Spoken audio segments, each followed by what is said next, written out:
Chicken fry చేసుకుంటున్నాము. కావాల్సిన items onions ఇలా వేగించుకోవాలి. ఫ్రై ముక్కలు బాగా వేగినాయి కదా, నెక్స్ట్ టమాటా వేసుకోవాలి. టమాటా ముక్కలు ఇట్లా బాగా వేగనిచ్చి కాస్త అంతా పసుపు, ఒక స్పూన్ పసుపు అంటే ఒక స్పూన్ పసుపు వేసుకోండి. స్పూన్ కారం వేసుకోవాలి.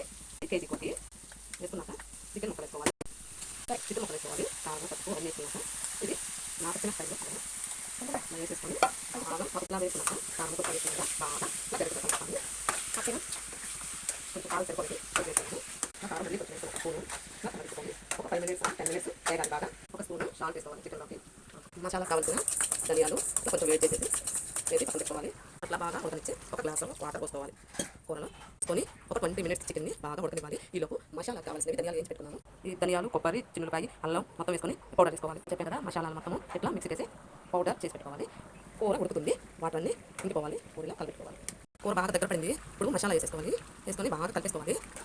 సరిగా కొత్తిమీర దొరకోవాలి. ప్లీజ్